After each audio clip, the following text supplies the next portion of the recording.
and was one of their most humiliating engagements. Yeah, true. At least some of them received a medal specially made for this event. It shows a Russian... No chance. Wait, they got a medal because they got destroyed? Okay, we are going too far, Russians. What the hell is this? What's up, my friends? Today I'll be reacting to how the US military smoked Russian mercenaries. This should be a fascinating one. But before I go into that, let me ask you for one thing. If you can leave a like on this video, thank you so much for that. It's the best way to show support. If you can subscribe, oh man, forget about it. You make my day. Have that in consideration. Now, link for the original video in my description. You guys end up recommending this one quite a lot, so let's play it. When the first vehicle in the convoy suddenly blew up, the Russian mercenaries knew something was wrong. Okay. Their objective, to capture an oil field in eastern Syria, was supposed to be a routine mission. The enemy, they knew by then, would have fled long ago at the sight of 500 battle-hardened Russian and Syrian fighters. But instead, the attack had come to an abrupt halt, and explosion after explosion shook the ground. Okay. It wasn't long before AC-130 gunships, Predator drones, Apache helicopters, and fighter jets were circling over the battlefield, pounding the attackers from every imaginable angle. What the Russian forces didn't know was that the oil field was not defended by any fighters, but by American Special Operations Forces. So, yeah. Bad news for those Russian troops. They are in big trouble now. Supported by the most powerful air force in the world. Yep. And so, within a few minutes, the routine mission turned into hell on earth and into one of the deadliest engagements for the notorious Russian mercenary group Wagner. Oh, Wagner. This was recently on the news because they actually end up trying, they end up going against Putin, right? Quite recently. Oh, this is actually really, this is some of the best soldiers that Russia have in my perspective, and they still got destroyed by America. That's not good for them. To stop the rapid advance of the self-proclaimed Islamic State, the U.S. had deployed troops in Syria since 2014. Okay. They supported the so-called Syrian Democratic Forces, or SDF. A year later, Russia also intervened in the fight against ISIS, but on the side of Assad's Syrian government forces. Okay, makes sense. SDF and the Syrian army were never seen as allies, but in keeping with the saying, "The enemy of my enemy is my friend," both parties at least mostly avoided each other. After years of fighting, both armies managed to drive out the terrorists, and by 2018, ISIS held only a fraction of its original bases. To prevent an unintended conflict between Russian and US-supported armies, a deconfliction line was formed along the Euphrates River, which effectively bisects Syria. In addition, both parties were able to contact each other through special telephone channels that were kept clear at any time. But despite all these precautions, on February 7th, just a few miles from the Euphrates River, the first deadly clash between Russians and Americans since the Cold War occurred. Okay, this is crazy. February 7th, 2018, 500 Russian and Syrian fighters attacked an SDF military base.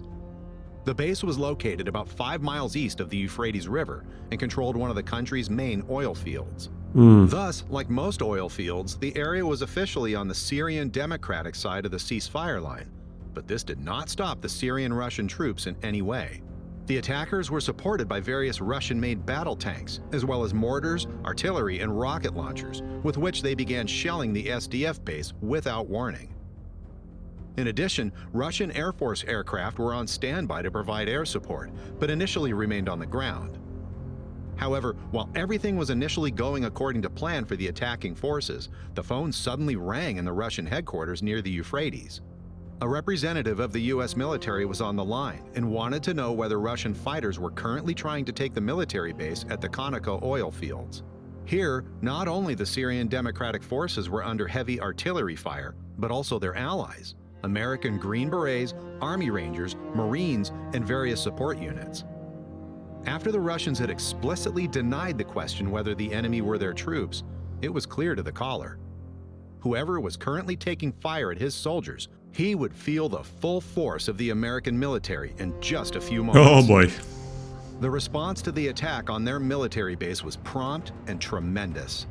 Even before the Russian convoy reached its starting position for the attack, the first and last vehicles were taken out in a classic ambush maneuver, trapping the forces in the middle. The missiles came from an American Reaper drone, which had been targeting the convoy for some time. The Russians see that stuff, they're thinking, oh, it's aliens. No chance it's American. They don't even know what Americans have. However, to the Russian Wagner mercenaries on the ground, the drone was invisible, and they had a See? hard time understanding where the fire suddenly came from. It didn't take long for more shells to hit, spreading chaos on the battlefield. Oh my god. Oof. American artillery and HIMARS rocket launchers engaged the convoy, inflicting numerous casualties. While Okay. the Russian forces were still trying to realize what was happening, 4 Apache helicopters appeared on the horizon. Although the gunships were several miles away, no one could hide from their precise infrared optics. The laser-guided Hellfire missiles found their target in the Russian battle tanks, while the 30mm cannon forced the enemy infantry to withdraw. Few of them were able to escape the explosive shells, and a Russian survivor later reported that they suffered about 200. Okay, just one thing. I will put it back because I think that part is important. But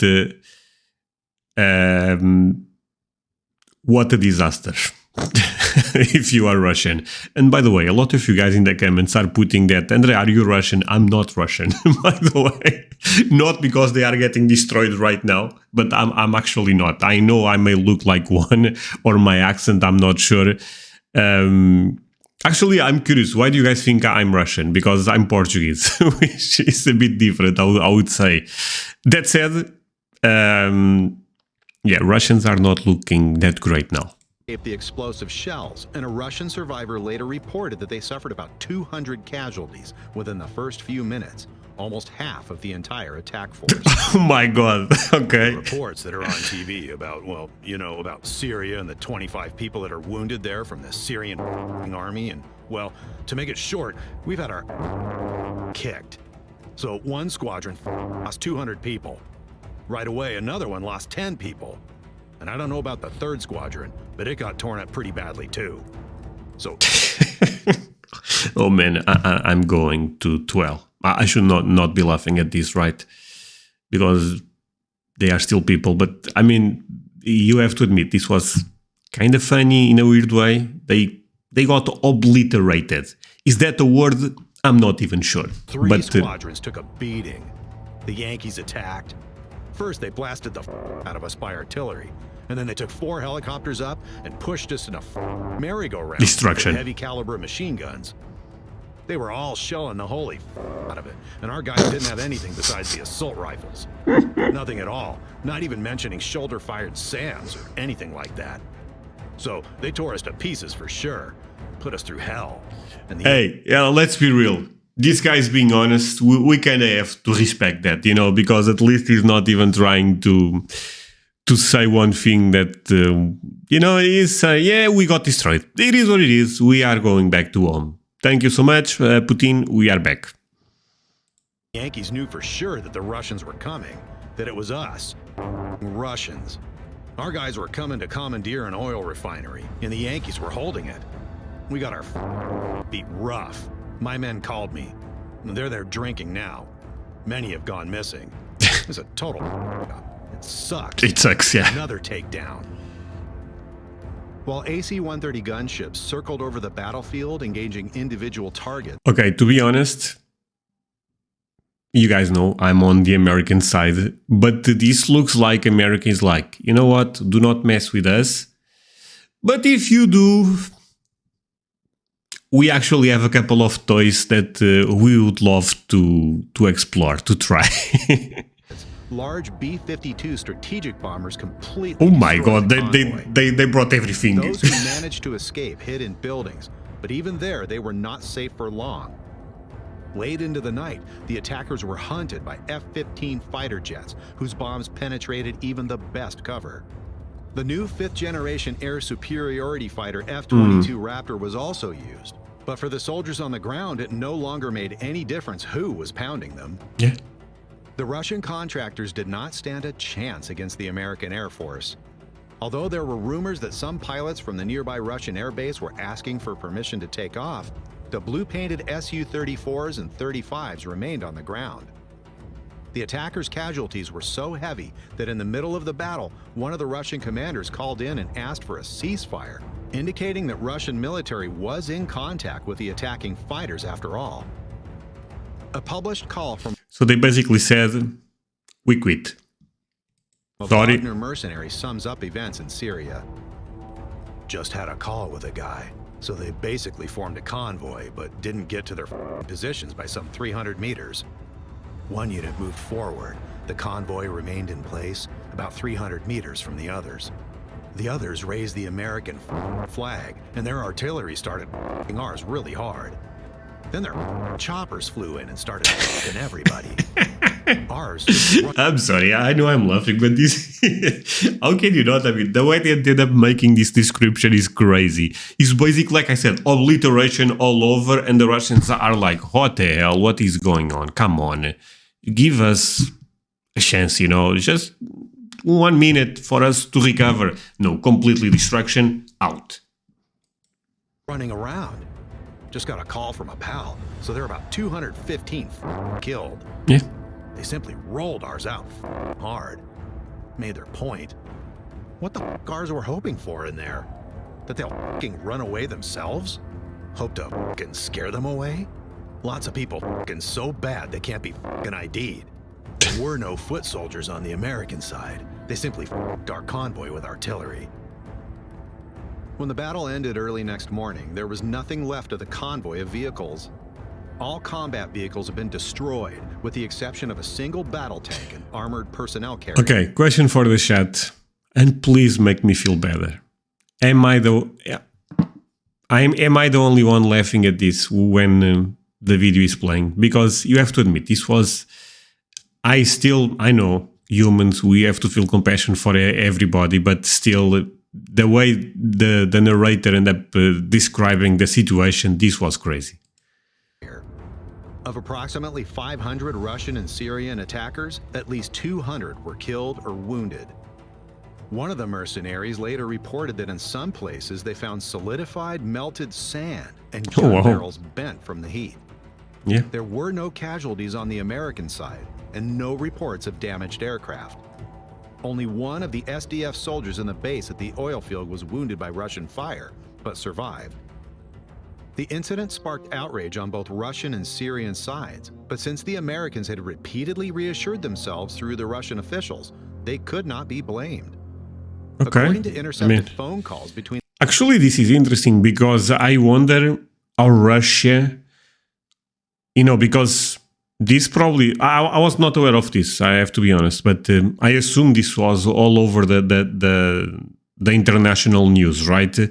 And I would love to know how Russia ended up actually delivering this, because maybe there was some type of rewriting what happened there. I have a feeling. Between the leader of Wagner and Russian ministers, the attack was even said to be an order from Moscow.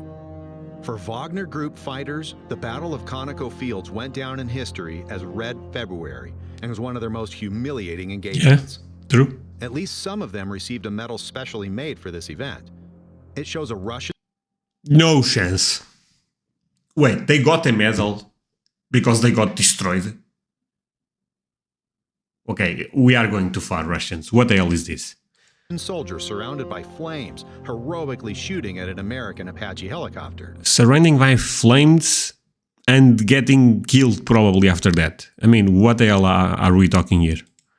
A scene that probably never took place in this way. Exactly. Yeah. The Syrian Democratic Forces... So they gave a medal because a guy survived. Congratulations, Russia. You are the numbers... I have to control myself on this one. And their American allies had successfully defended the base at the oil field and continued to fortify it. The demonstration of their superior air power was meant to be a warning to any hostile forces not to mess with the wrong people. Yeah. Interestingly, when Syrian and Russian fighters gathered in the area again about a month later, the Americans once more contacted the Russian commander in charge. This time, it was not long after the end of the phone call that the entire Russian-Syrian fighting force hastily withdrew. For those who made it this far, thanks for Crazy watching. video, honestly. If you want to help us produce more content, feel free to leave a like and tell us what you think of the attack on the US base. So great video. Really enjoyed this one. Looking at the title, I guess I was expecting some crazy battle between Russian and and Americans. But yeah, this was not even close. I mean, the title says smoked, and I believe smoked is the expression to say completely destroyed in other ends, you know. So yeah, great video. Do not forget to leave a like. See you guys next time. Bye, my friends.